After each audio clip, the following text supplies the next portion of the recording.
നമസ്കാരം, welcome back to our channel. ഇന്ന് വളരെ സിമ്പിൾ ആയിട്ടുള്ള നല്ല ടേസ്റ്റി ആയിട്ടുള്ള റെസിപ്പിയാണ് ഷെയർ ചെയ്യുന്നത്. നമ്മൾ കടയിൽ നിന്നൊക്കെ വാങ്ങിക്കുന്ന നല്ല എരിവുള്ള ഒരു വറുത്ത കടലയുണ്ടല്ലോ, ആ ഒരു വറുത്ത കടലേന്റെ റെസിപ്പിയാണ്. ഇത് നമുക്ക് വീട്ടിൽ വളരെ സിമ്പിൾ ആയിട്ട് ഉണ്ടാക്കിയെടുക്കാം കേട്ടോ. അതുപോലെ തന്നെ കടയിൽ കൊടുക്കുന്ന പൈസേനേക്കാളും ചുരുങ്ങിയ ചെലവിൽ തന്നെ നമുക്ക് വീട്ടിൽ ഉണ്ടാക്കിയെടുക്കാം. നല്ല ടേസ്റ്റിയാണ്.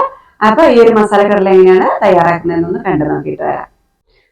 അതിന് വേണ്ടിയിട്ട് ഞാനിവിടെ ഒരു 1/2 കിലോ കടല എടുത്തിട്ടുണ്ട്, കപ്പലണ്ടി. ഇത് പച്ചക്കടലയാണ്, അതുകൊണ്ട് നമുക്കിതൊന്ന് വറുത്തെടുക്കണം. വറുത്ത കടലയാണെങ്കിൽ ഒന്ന് വറുത്തെടുത്തിട്ട് വേണം ഉണ്ടാക്കാൻ, അപ്പോഴായിരിക്കും ടേസ്റ്റ് കൂടുതൽ. അപ്പോൾ ഈ ഒരു കടല നമുക്ക് ഒരു പാനിലേക്ക് ഇട്ട് കൊടുക്കാം. മീഡിയം ഫ്ലെയിമിൽ വെച്ചിട്ട് 10 മിനിറ്റ് നന്നായിട്ടൊന്ന് കരിഞ്ഞു പോകാതെ ഇളക്കി വറുത്തെടുക്കാം. കടലയൊക്കെ നന്നായിട്ടൊന്ന് പൊട്ടി തുടങ്ങുന്നുണ്ട്. ഈ ഒരു സമയത്ത് നമുക്ക് ഫ്ലെയിം ഓഫ് ആക്കി കൊടുക്കാം.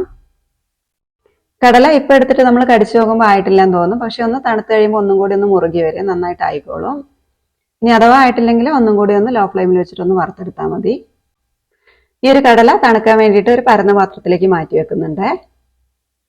എന്നിട്ട് നമ്മൾ കടല വറുത്തിരുന്ന അതേ പാത്രത്തിലേക്ക് തന്നെ ഒന്ന് തുടച്ചിട്ട് കുറച്ച് എണ്ണ ഒഴിച്ചു കൊടുക്കുക. ഒരു 2 ടേബിൾ സ്പൂണൊക്കെ എണ്ണ ഒഴിച്ചു കൊടുക്കുക കേട്ടോ. വെളിച്ചെണ്ണയാണെങ്കിൽ കൂടുതൽ നല്ലതായിരിക്കും. ഞാനിപ്പോൾ വെളിച്ചെണ്ണയാണ് ഒഴിച്ചു കൊടുക്കുന്നത്. ഇനി എണ്ണ ഒന്ന് ചൂടായി വരുമ്പോൾ നമുക്കിതിലേക്ക് ഒരു 5-6 അല്ലി വെളുത്തുള്ളി തൊലിയൊന്നും കളയാതെ നന്നായിട്ടൊന്ന് കഴുകിയിട്ട് ചെറുതായിട്ടൊന്ന് ചതച്ചിട്ടിട്ട് കൊടുക്കുക കേട്ടോ. എന്നിട്ട് മീഡിയം ഫ്ലെയിമിൽ തന്നെ വെച്ചിട്ട് കരിഞ്ഞു പോകാതെ ഒന്ന് മൂപ്പിച്ചെടുക്കാം. ഈ ഒരു വറുത്ത കടലയിൽ നമുക്ക് വെളുത്തുള്ളിൻ്റെ ടേസ്റ്റ് ഇഷ്ടപ്പെടുന്നില്ലെങ്കിൽ അത് ഒഴിവാക്കാം കേട്ടോ, നിർബന്ധമൊന്നുമില്ല. പക്ഷെ ചേർക്കുകയാണെങ്കിൽ നല്ലൊരു ടേസ്റ്റ് ആയിരിക്കും. ഇനി വെളുത്തുള്ളി നന്നായിട്ടൊന്ന് മൂത്ത് വരുന്ന സമയത്ത് നമുക്ക് ഇതിലേക്ക് കുറച്ച് കറിവേപ്പില ചേർത്ത് കൊടുക്കാം. കറിവേപ്പില കുറച്ച് അധികം തന്നെ ചേർത്താൽ നല്ലതായിരിക്കും. ഞാനൊരു 4 തണ്ട് കറിവേപ്പില ചേർക്കുന്നുണ്ട്. ഇനി ഇതിലേക്ക് മുളക് പൊടിയാണ് ചേർക്കേണ്ടത്. കരിഞ്ഞു പോകുന്നു തോന്നുകയാണെങ്കിൽ ഒന്ന് ഫ്ലെയിം ഓഫ് ആക്കി വെക്കാം, അതല്ലെങ്കിൽ ലോ ഫ്ലെയിമിൽ വെച്ചാൽ മതി. എന്നിട്ടൊരു 2.5 ടീസ്പൂൺ എരിവുള്ള മുളക് പൊടി ചേർക്കാം.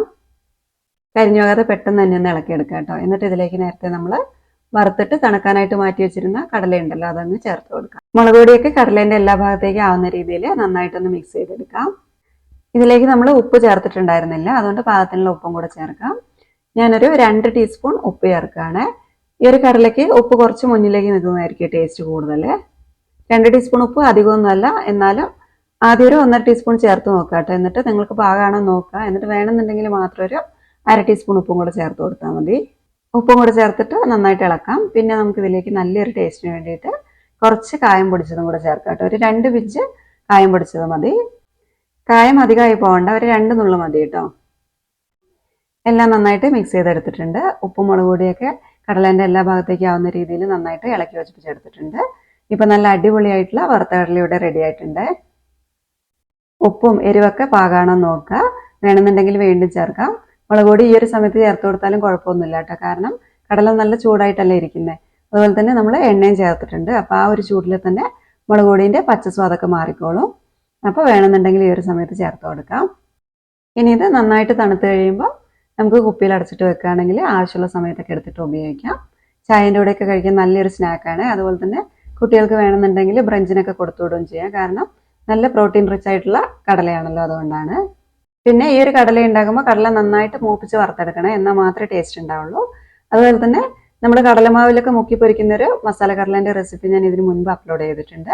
കാണാത്തവർ അതും കൂടി ഒന്ന് കണ്ടു നോക്കണേ. അപ്പോൾ ഈ റെസിപ്പി എല്ലാവർക്കും ഇഷ്ടപ്പെട്ടു എന്ന് വിചാരിക്കുന്നു. ഉണ്ടാക്കി നോക്കുക. എന്നിട്ട് നിങ്ങളുടെ അഭിപ്രായങ്ങളൊക്കെ താഴെ എഴുതുക. അതുപോലെ വീഡിയോ ഒന്ന് ലൈക്കും ഷെയറും കൂടെ ചെയ്യണം. പിന്നെ നമ്മുടെ ചാനൽ ആദ്യമായിട്ടാണ് കാണുന്നതെങ്കിൽ ഒന്ന് സബ്സ്ക്രൈബ് ചെയ്തിട്ട് സപ്പോർട്ടും കൂടെ ചെയ്യണേ. അപ്പോൾ ഇതേപോലെയുള്ള സിമ്പിൾ ആയിട്ടുള്ള നല്ല നല്ല റെസിപ്പീസുമായിട്ട് വീണ്ടും കാണാം. അതുവരെ നന്ദി, നമസ്കാരം.